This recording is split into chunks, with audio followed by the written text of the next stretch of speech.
Les amis, bienvenue dans cet orage tropical parlé.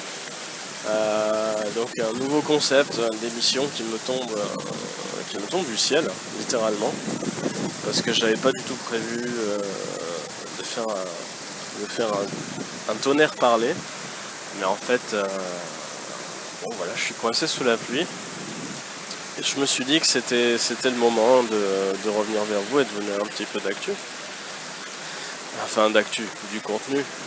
Donc une fois encore, vous allez me subir pendant quelques minutes et puis on va voir vers où ça va. Vers quel sujet on va aller. Là pour l'instant, j'ai pas pensé à grand chose si ce n'est la pluie. La pluie au niveau de l'équateur en fait, puisqu'on est à 1 degré de latitude nord, donc c'est quand même longitude, je sais plus. Enfin, on est à 1 degré au nord, donc on est à 144 km de l'équateur, entre 100 et 144 km. De l'équateur, donc du coup on est vraiment sur la ligne quoi, du milieu. Du coup, si vous vous souvenez de vos cycles de l'eau, avec l'eau qui s'évapore, qui fait des nuages, tout ça, et qui redescend, vous vous souvenez, ça fait comme une boucle comme ça. Et en fait cette boucle, l'endroit où elle se termine, c'est au niveau de l'équateur en fait. Il faut imaginer qu'à l'hémisphère nord, vous avez une première boucle comme ça qui monte et qui redescend, etc. Et de l'autre côté, à l'hémisphère sud, vous avez la même chose. Et en fait, à chaque fois, là où l'eau retombe en fait sous forme liquide, à l'échelle de la planète, pas à l'échelle d'un pays, à l'échelle de la planète, à chaque fois, le moment où l'eau retombe sous forme liquide, c'est pile poil l'équateur en fait, puisque c'est l'endroit où les deux boucles se rencontrent. Et donc c'est là où l'air se refroidit un petit peu et les nuages font pipi. Donc voilà, on se retrouve sous la flotte des deux hémisphères en fait. Donc on prend pour tout le monde.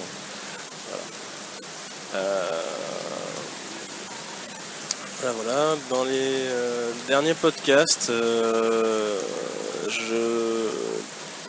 pense qu'il y a un épisode que je n'ai pas publié. Je l'ai pas publié, c'était pas spécialement intéressant, c'était sur l'effort. Et notamment sur les différentes stratégies en fait qu'on peut avoir face à l'effort pour réussir une carrière ou un projet de vie en fait, quel qu'il soit. Et dans ce marché parlé-là, j'abordais deux stratégies en fait. Il va y avoir la stratégie d'être persévérant, c'est-à-dire de travailler, mais pas forcément en quantité, mais c'est juste travailler dans la continuité en fait. C'est quand on a un projet, essayer de pas trop en dévier.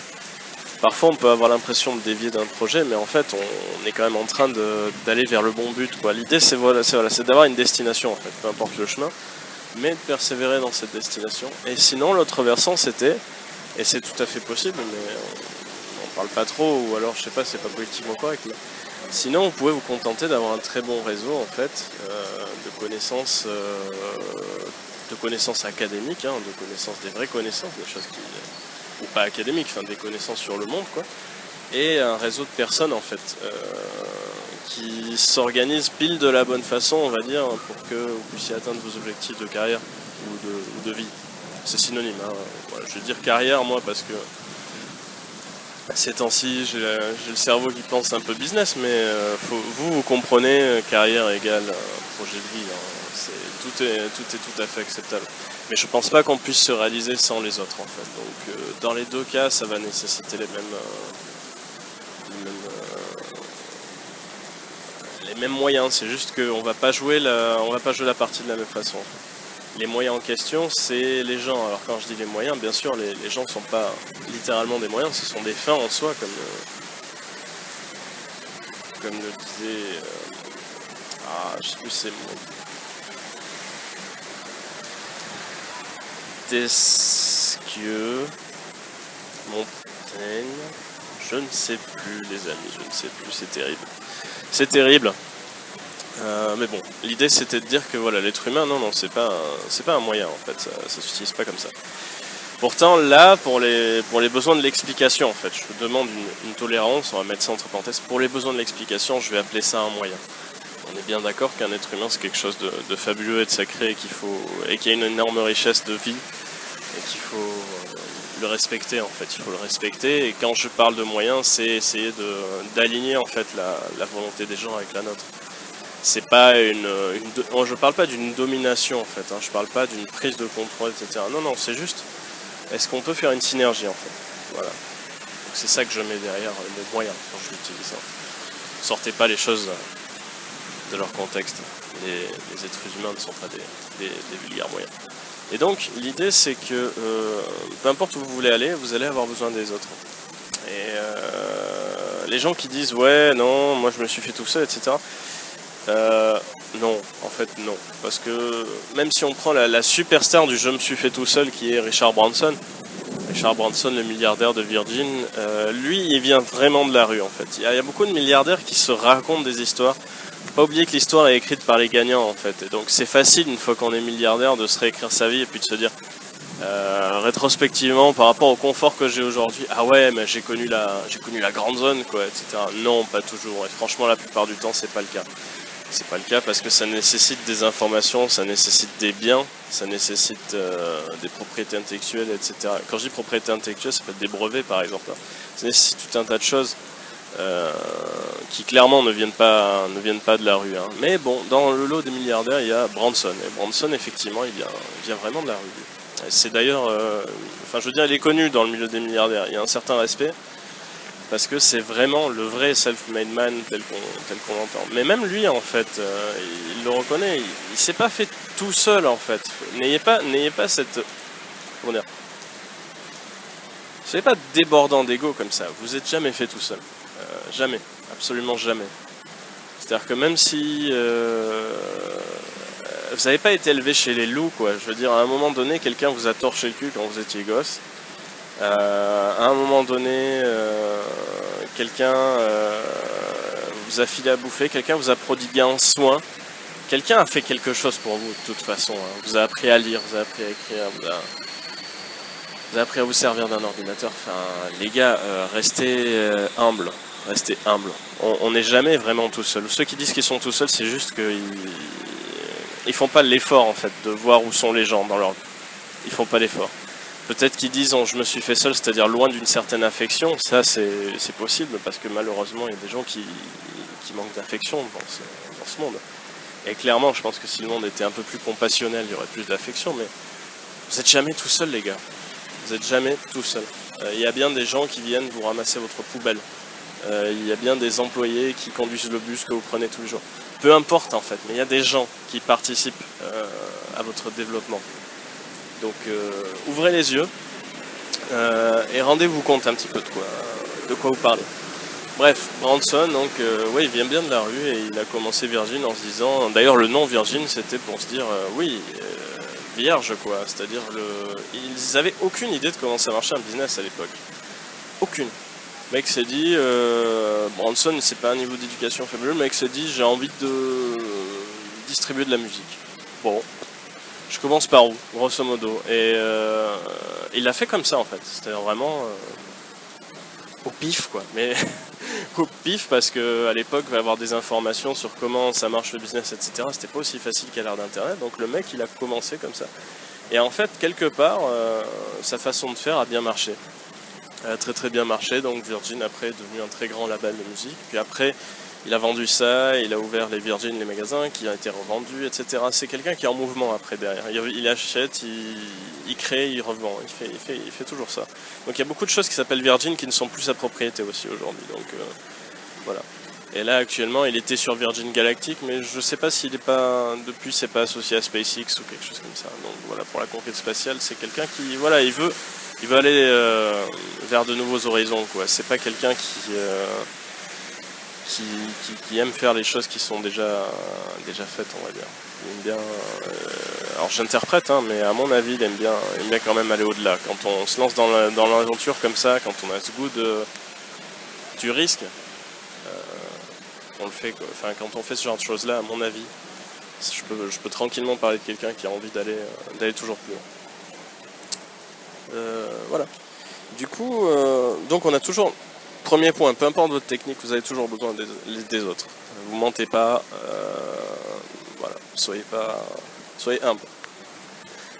La seconde chose, c'est, voilà, est-ce que vous allez travailler dans une direction, c'est-à-dire vous allez accumuler des preuves, des exercices, des épreuves, dans le sens presque de la science des matériaux, c'est-à-dire est-ce que vous avez des échantillons de votre travail à donner, qui vont exactement dans le sens de votre projet. Et est-ce qu'avec ces échantillons-là, vous n'allez pas pouvoir avoir l'opportunité justement d'aller voir des pros et d'échanger, de dire ok, tu fais ça, moi je fais ça, voilà un exemple, voilà ce que je fais, dis-moi ce que tu en penses, etc.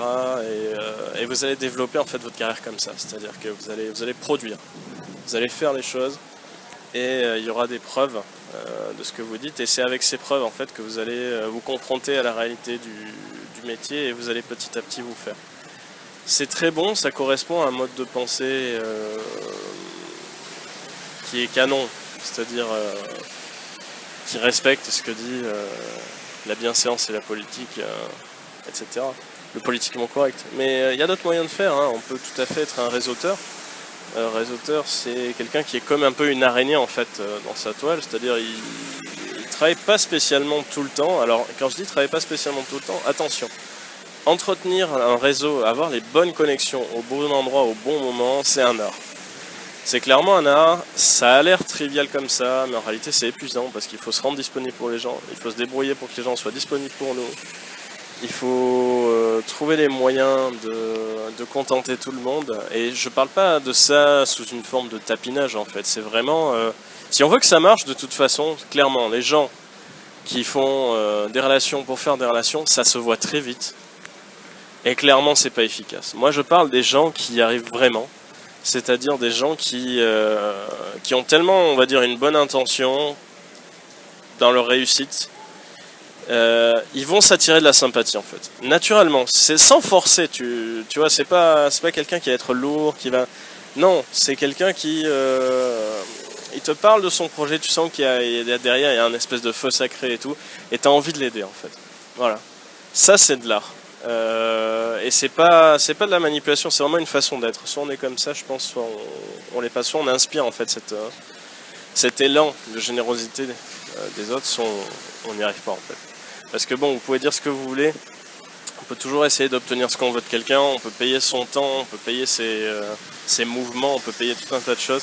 Vous ne paierez pas leur engagement en fait, ça c'est pas possible. Vous pouvez pas payer quelqu'un pour qu'il vous aime et qu'il vous aide comme si vous étiez un de ses proches.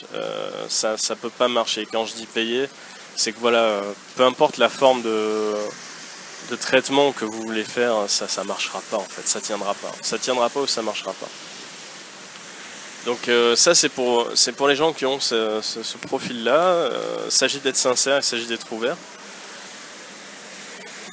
Et d'y aller en se disant finalement on est tous des frères et peut-être qu'il y a quelqu'un qui peut m'aider à réaliser ça. Alors ces deux approches, ça c'est une approche voilà, qu'on vous dit pas trop parce que on a tendance à récompenser l'effort à tout prix, surtout dans les sociétés judéo-chrétiennes.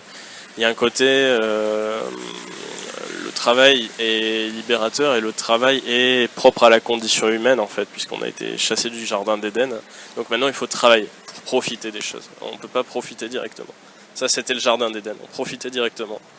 Maintenant c'est fini, il faut se mettre au boulot, etc. Et nos sociétés ont été bâties sur ça, donc il y a une reconnaissance de l'effort.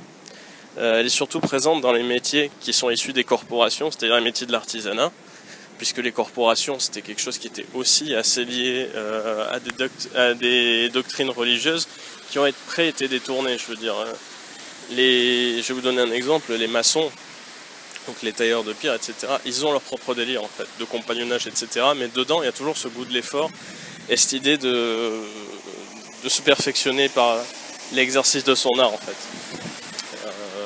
Donc voilà. Toujours ce côté par l'effort on devient meilleur en fait. Bon, ça vaut ce que ça vaut. Dans la vie d'aujourd'hui, je suis pas sûr que ça soit tout le temps vrai. Ceci dit, même si c'est pas tout le temps vrai, ça reste le moyen le plus sûr des deux. Donc ce que je vais faire maintenant, c'est une comparaison entre ces deux stratégies. On va dire la stratégie où vous allez produire pour produire, etc. Ça va marcher. Vous avez quasiment peu de chances de vous planter parce que un jour ou l'autre ça va marcher. Ça va mettre le temps que ça va mettre. Vous allez mettre le temps que vous allez mettre aussi pour maîtriser votre art parce qu'au début, quoi que ce soit, quel que soit votre projet, vous allez penser que vous êtes bon, etc. Bon, en fait, vous êtes naze quoi. Mais vous êtes naze par rapport à vous-même dans quelques années avec de la pratique en fait. Vous n'êtes pas naze forcément par rapport aux autres, mais vous allez vous faire. Vous allez vous faire donc. continuer jusqu'à ce que ça soit bon. Et c'est jamais perdu en plus. Il y a combien d'histoires de célébrités comme ça qui ont produit plein de choses étant jeunes ou étant moins jeunes, et puis qui se sont assis dessus pendant 10 ans, et un jour, je sais pas, ils ont parlé avec quelqu'un, j'avais un hobby, moi, dans le temps, je sais pas, j'écrivais des bouquins, un peu à la J.K. Rowling, quoi, un peu, j'écrivais des bouquins, ouais. Ah ouais, t'écrivais des bouquins, fais-moi lire et tout, et puis le reste, c'est de l'histoire. Voilà. Rien n'est jamais perdu, il y a peut-être parmi vous des gens qui ont le potentiel d'être grand. Donc, comme on dit, hein, tant que la cloche de fin du match ne sonne pas, tout est jouable, quoi. Même jusqu'au dernier moment, il peut y avoir un revirement de situation incroyable. Donc voilà, ces gens-là qui vont persévérer, qui vont faire des trucs, vont y arriver comme ça. Les gens du réseau, donc ceux qui sont plutôt comme les araignées, tout ça, vont mettre beaucoup plus de temps à y arriver. Et ça va être beaucoup plus aléatoire. Parce que à un moment donné ou à un autre, il faudra quand même prouver sa crédibilité. Et le temps, en fait, qu'on a passé à réseauter, c'est du temps qu'on n'a pas forcément passé à pratiquer son art. Et souvent, en fait, les gens qui sont dans cette configuration ont un talent, en fait. Ils ont le talent. Donc du coup, quand on a le talent, ça permet de réduire, en fait, le temps de travail. C'est tout. Quand on vous dit, ouais, quelqu'un est talentueux, etc., machin, ouais, quelle virtuosité, etc., ça veut dire qu'il a passé plus de temps que vous à faire le truc, donc il a une maîtrise supérieure. Soit ça veut dire que naturellement, il a compris un truc, il a de l'avance, en fait, sur l'apprentissage du truc. Mais il n'y a rien qui ne soit pas humainement possible, en fait. C'est-à-dire que si vous vous donnez les moyens, vous pouvez atteindre n'importe quel niveau de maîtrise, en fait. Que vous soyez talentueux ou pas. Mais le piège quand on est talentueux, c'est de se reposer sur son talent et de faire que du réseau. Et pendant ce temps-là, en fait, notre art, il s'émousse. Oui, il s'émousse ou il devient démodé, en fait, parce que la société va dans une autre direction. Je pense par exemple à la production musicale. C'était excellent en blues dans les années 30, bon, c'était bien. Aujourd'hui, en 2015, le marché du blues est un peu plus réduit, même s'il y en a toujours un, hein. Ça c'est les goûts et les couleurs, je veux dire, info pour tout le monde. Donc il y a forcément un marché du blues en 2015. Et puis c'est toute la musique qu'on aime, donc on la garde. Mais bon, c'est un peu démodé. En tout cas, si vous voulez avoir une réussite qui soit bien monétisable, en tout cas vous êtes hors tempo. Donc l'idée c'est de trouver le juste milieu quand on est dans cette configuration, et c'est très très dur à faire. Parce qu'à côté de ça, il vous faut forcément un boulot, parce qu'il faut vivre. Il faut réseauter, il faut avoir un minimum de... Il faut maintenir un minimum de production. En mon sens, si on veut que ça marche, il faut maintenir un minimum de production. Au moins pour rester à jour.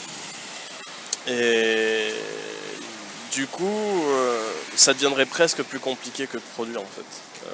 Voilà, que de produire et accumuler les productions.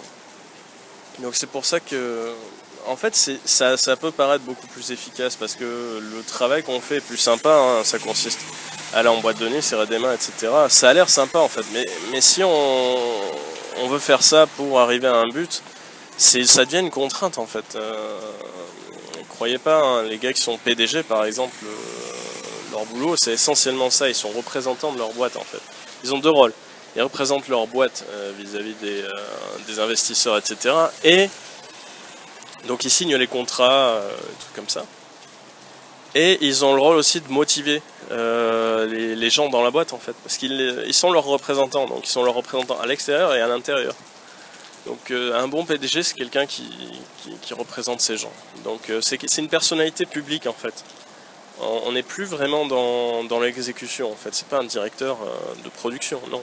C'est pour ça qu'il a des vice-présidents, en fait. Il a des vice-présidents qui, eux, sont les techniciens les plus avancés, normalement.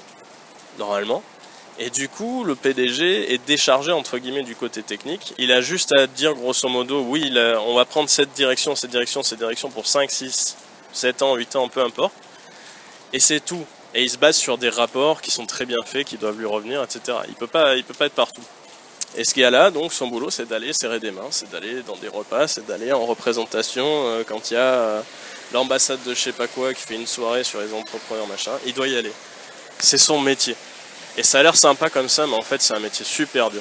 Pour ceux qui ont peut-être quelqu'un dans leur famille qui a ces fonctions ou qui l'exécute eux-mêmes, vous savez de quoi je veux parler en fait. Ça a l'air tout bête de pouvoir enchaîner comme ça les repas, de se marrer, de prendre un petit verre de vin, voilà, de taper sur l'épaule, etc. Mais faut pas s'y perdre en fait, c'est un métier. Hein. C'est un vrai métier et c'est super dur. C'est super dur. Je peux vous dire qu'à la fin d'une journée, quand vous faites de la représentation en public, vous faites déjà 1 heure de conférence, ou 2 heures, si vous avez déjà eu l'expérience de ça, et que vous avez injecté vraiment de l'énergie dans votre speech pour convaincre, normalement à la fin de ces 2 heures, vous êtes épuisé. Et un PDG, c'est quelqu'un qui fait ça tout le temps. Voilà, qui injecte son énergie tout le temps, dès qu'il serre des mains, dès qu'il rencontre des gens, etc. Parce qu'il est le représentant de quelque chose. C'est un métier très très dur. Très très dur parce que voilà, ça va au-delà des compétences managériales. Et c'est très très dur. Donc ce côté un peu réseautage, c'est très dur. C'est le point où je voulais en venir dans ma comparaison en fait. Je pense que l'un des succès de la production pure et dure, c'est qu'en réalité, il y a un lien de cause à conséquence qui est plus facile à comprendre. J'ai travaillé donc je suis bon et donc je vais être successful, je vais avoir du succès. C'est beaucoup plus facile à comprendre que ouais, j'ai réseauté, etc. J'ai investi énormément de temps avec telle personne, tel machin, et donc un jour je vais avoir potentiellement telle opportunité. Mais en fait, il y a telle personne qui s'oppose à mon progrès dans cette direction, donc il faut que je parte dans une autre, etc. C'est beaucoup beaucoup plus complexe. Et voilà. Voilà. Donc à vous qui m'écoutez, si vous voulez réussir votre projet de vie, faites bien le bilan d'où vous en êtes, de qui vous connaissez, et pas de qui vous croyez connaître, de qui vous connaissez vraiment, qui est capable de vous porter en son nom et d'y aller pour vous. Je parle des vraies connexions comme ça. Et essayez d'adapter l'attitude qui convient à votre portefeuille d'opportunités en fait. Soit vous avez énormément de contacts, c'est possible. Je sais qu'il y a beaucoup de gens qui peuvent avoir énormément de contacts, des gens super haut placés qui sont prêts à vous représenter 10 fois, 20 fois, c'est pas grave. Il y en a. Il y a des gens qui vont peut-être se rendre compte que ma foi ce serait pas mal d'avoir pas mal plus de prod.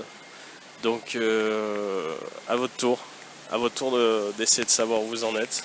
À votre tour d'essayer d'aller vers l'accomplissement de vos objectifs. Et comme toujours, je rends la parole à ceux qui voudront la prendre. Et je remercie mes amis, dont Rome pour l'instant, qui la prend assez souvent maintenant. Et je vous fais de gros bisous. N'hésitez pas, postez-moi des questions, des commentaires. Parenthèse, j'ai eu des rencontres géniales. Absolument génial. Une fois que j'ai dit à des personnes que j'avais une chaîne, que je parlais comme ça. Les gens ont commencé à écouter des épisodes. Et on se revoit. Et j'ai eu des moments d'échange vraiment passionnants. Vraiment, waouh. Des grands moments. J'aurais adoré pouvoir enregistrer ça. Je sais pas vraiment comment on peut enregistrer une conversation parlée. Donc ça c'est bon, jusque là, conversation parlée, c'est prévisible. On est d'accord, mais vous voyez ce que je veux dire. Être à deux pour faire le truc, parce que il y a une animation, il y a des questions. Les gens, quand ils posent des questions, comme ils ont écouté ce que vous avez à dire, en fait, ils posent des questions déjà qui sont vachement pertinentes. Et ça m'a permis d'avoir des échanges vraiment géniaux, de pouvoir dérouler sur d'autres notions, de pouvoir avoir un échange fabuleux avec des gens qui ont un avis qui va dans des sens différents, et c'est génial. Donc pour ceux qui ont échangé avec moi, je vous remercie particulièrement et personnellement, parce que ce sont des moments géniaux. Merci beaucoup. Je pensais pas que ça arriverait on va dire si vite, mais en fait En fait, on n'a pas besoin de 10 000 gens, on a juste besoin de quelques gens qui nous aiment et qui nous côtoient, et déjà c'est suffisant. Je dis ça pour vous que vous lanciez, c'est génial. Bisous, à plus.